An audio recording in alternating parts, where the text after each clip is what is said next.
feel pretty good. We have Evan Dammarell joining us now before we give our playoff picks to end the show from Locked On Cavs podcast. What's up, Evan? How you doing this morning? Afternoon. Good, guys. How are you doing? Good, Evan. Thanks for joining us. Let's jump right into it. First of all, do we know yet if Donovan Mitchell is playing this weekend? What's the latest on that? So he's listed as questionable tonight against Golden State. He practiced. We'll Didn't see. he practice yesterday? I wouldn't play him. He did practice in a limited capacity yesterday. I did spot him at shoot-around, just going through free throws, talking to teammates and things like that. So I think that's encouraging if you're the Cavs and if you're a Cavs fan, period. But we'll see how it goes. Maybe the Cavs kind of err on the side of caution and bank on the fact that Golden State had to have a dogfight against Boston last night and give Mitchell that additional night off just because groin injuries are so tricky at the end of the day. Like, you can feel right for 1 second, then you just tweak it slightly and it just feels awful again. So we'll see how it goes, but he is listed as questionable tonight. So I think at this point it's just how is his body feeling when he gets to the arena this evening. So I would tell you, Mitchell would, for me, wouldn't hit the floor for a week, right? It's not even worth it, right? And so I'm not convinced that Curry and them play tonight, right? After a hard game. A close loss. Yeah. Listen, I got Curry on my fantasy team. I need those points. Kurt said after the game last night that changes are coming. That's irrelevant because I'm going to tell you. Not irrelevant to me. I tell you I'm that. battling for first place. I'm thinking that Curry and them not going to play tonight. I just don't think so. Really? Right? Mm-hmm. Because Well, then there's no reason to play Mitchell. You have to start thinking ahead here, right? Yeah. You can't have people going down now. You get people going down now, it could be for a long period of time. So Look at Brad. Brad played in the era where nobody ever sat. Now he's seeing everybody. This is different now. Well, that's the way you play it now. That's the way they do it. They paid you for $2 last time. Evan, let's just assume for a second that Golden State does play everybody tonight. I thought they played the Celtics very, very tough last night. In the end, it was a loss. Kerr made reference after the game that changes are coming. Any idea what we may see from Golden State tonight, or do you think, to Brad's point, is this a night where on back-to-backs on the road you rest some guys?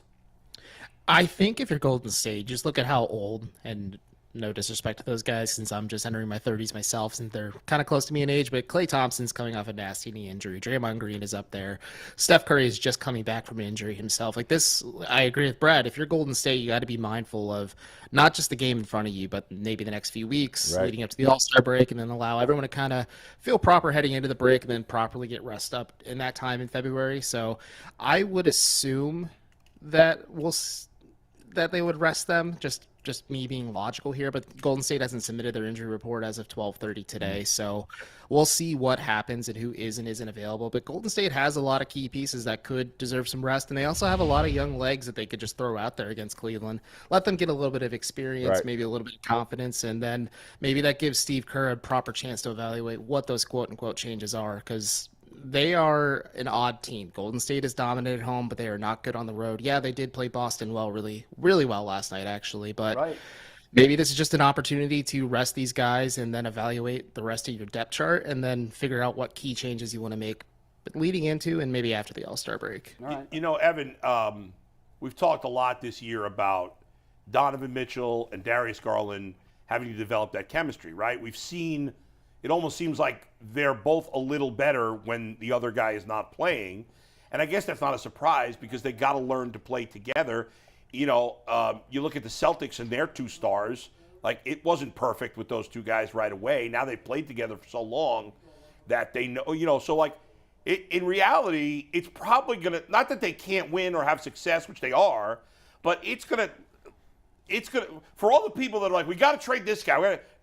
We got to keep these guys together. Mm-hmm. And in a couple, the Cavs are not winning a championship this year, but hopefully in 2 years, 3 years, those guys have played together. Now they're kind of in sync more, and that's the development. It's hard to think about that long term as a fan, but isn't that the reality that it's going to take a long time, not just a few months, for them to really be able to play their best together?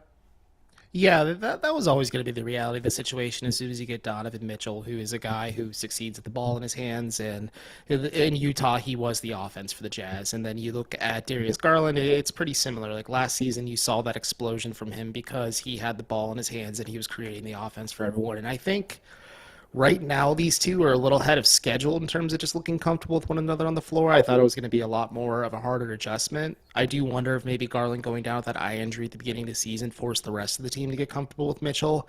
And now it's just a little less wrinkles to iron out at this point. But I agree. I think the Cavs are in a very interesting position where other than Mitchell and I guess Kevin Love, since he does have that NBA Finals experience, this is a very green Cavs roster in terms of just playoff experience. And like they have to learn how to get there first and foremost. But it's a tightrope walk that this coaching staff has to balance, where they have to focus on player development for guys like Isaac Okoro and especially Evan Mobley, who people are still kind of waiting to make that year two leap offensively, all while maintaining like this winning pace and being one of the best teams in the Eastern Conference and the NBA in general. So it's tough. I think you're starting to see some of the fruits bear a little bit when it comes to just player development working for Cleveland. But I absolutely agree with you, Adam. Like it's going to be not an instant championship. I know fans kind of live in like a micro sense, but you got to look at the macro sense. Like you're going to eventually age out some of these teams. Maybe it's Boston or Milwaukee or especially Miami. And then when your team has that experience and they know what it takes to win, because the playoffs are such a different monster than the regular season, they'll be in a really good spot to maybe contend for a title and also just evaluate what they do and don't have and maybe make the proper adjustments this offseason or next offseason to figure out, okay, what do we need to take that next step to be a championship team? Hey, Evan, let me ask you this because, I was questionable, not just me, but a lot of people in this town were questionable on Okoro, but I think Okoro over the last month has shown some signs of progress here, right? So I like what JB's doing and continue the development of him. But what exposed us in the Memphis game, we need another go-to person, right? Because down the stretch of that last second, you see they didn't guard anybody but Darius Garland. That's the only person they were concerned with, right? What are you hearing about the Cavaliers and an acquisition of somebody else other than who's on this roster right now that could just be a threat? I think you absolutely hit the nail on the head. Like the Cavs, especially sans Donovan Mitchell, do lack like a reliable second option. They do kind of try to score and win by committee, which is admirable. But when it's tight clutch situations, or if Darius Garland is just facing the majority of the defense, you do need somebody to relieve a bit of that pressure, especially when Mitchell's not out. In terms of names to look at, I know Mark Stein and Chris Fedor mentioned Tim Hardaway Jr. I have heard the same. I think Josh Richardson from San Antonio is a name worth watching. Same for Doug McDermott from San Antonio. There's also even guys like Luke Kennard and Robert Covington out in Los Angeles who could be options as well. They may not be like the scoring threat, but they're going to provide you a little bit more of something reliably because, yeah, Isaac Okoro has emerged since the turn of the calendar year. But if you look just in that sense, you're like, great, he's starting to show signs of the player development. You're starting to see signs of this guy was worth a top 5 pick. But if you look at the entire body of work, you need a little bit more of a larger sample size to comfortably say, yeah, Isaac Okoro is the answer for the Cavs. But the bench production just isn't there for Cleveland right now. I think Kevin Love's thumb injury playing a huge factor in that too is a big part of it. And also Ricky Rubio coming back from injury is just a little tricky for them to navigate as well. So I think they do need to go look at the trade market and just say like, okay, we definitely need 3-point shooting. We definitely need some type of just wing production in general, because that's the biggest flaw in this Cavs roster especially when they gave up Larry Markkinen to get Donovan Mitchell. And I mean, if that's the price you have to pay to get Donovan Mitchell, you obviously pay it, but you do have to kind of recollect and reevaluate things. And I'm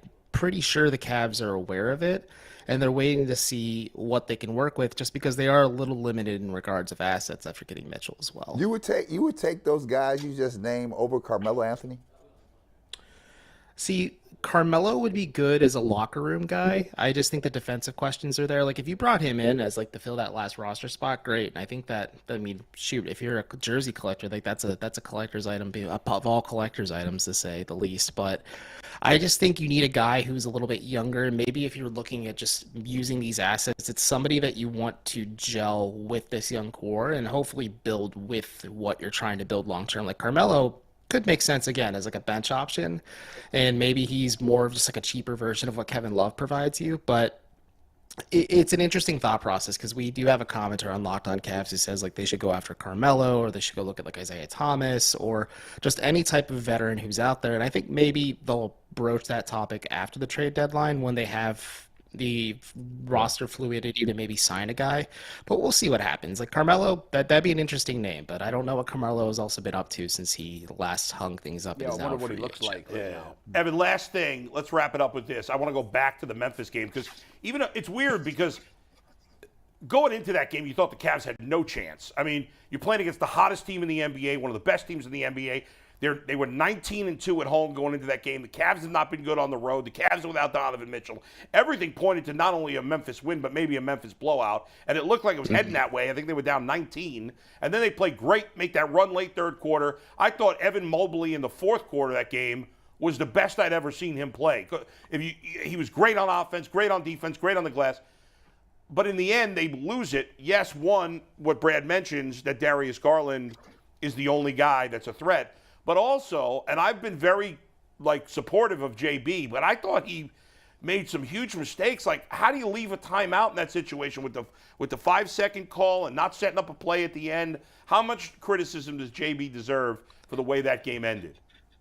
I think the criticism of him and how he handled the late game situation is definitely fair. I agree. Like the 5-second call, those rarely happen. Like I was surprised the refs called it to begin with, and I was more surprised that it happened in the first place. But clearly the team is rattled at that point. Like they were feeling the pressure of just how very hostile environment. Like Memphis is one of the hardest places to play, especially with the team being so hot right now. The fan base is super engaged and super loud during this entire process. But it's not just that. It's even after the free throw, or when Steven Adams got the second chance opportunity, even then, if you're Bickerstaff, you should probably call a timeout instead of just letting Garland go the full length of the court and heave up a three-pointer and draw up some type of play out of the timeout. Because, like you said, this Cavs team battled really hard. And I had that feeling heading into this game, like, okay, there's no Donovan Mitchell. This is not a very good road team. They're going in and playing one of the hottest teams in the NBA and also one of the best home teams in the NBA, and the Grizzlies. Like, you chalk this one up as a loss. Hopefully it's not frustrating or an absolute blowout. And it's more so not the players' fault. It's just JB kind of holding on to a timeout when he should have used it. And I don't know. Like he questioned the foul call on Jared Allen. The league said that was a correct one at the end of the day. Really? And he does deserve a little bit of criticism for that, I think. I think Bickerstaff has done a wonderful job just getting his finger on the pulse of this team and developing these guys and getting them to buy in on what he wants to do. But there's just small moments like that where you're like, oh man, that stinks. Like it stinks because you're like, you can always, hindsight's 20/20, but it's just hard when you look back at it. And I think he does deserve some of the criticism for that, especially because he got his team ready to play in such a hostile environment. Especially because that's what separates winning and losing in the NBA. Yeah. And that would have been the win of the year. It was, to your point, going in, I thought it was a white flag game. Yeah. But when you're in it late and you got a chance to win it, you got to manage that thing like it's a playoff game. And there were two instances where I was scratching my head saying, "This is what." I hope this isn't what we're going to see in the playoffs when you're really under that microscope. Hopefully JB's getting that experience too. Thanks. Yeah, Evan, great. Thanks. We appreciate it. And really, I mean, JB's trying to figure this out too. You know, he's trying to go through this and figure it out, and the hope is that he will.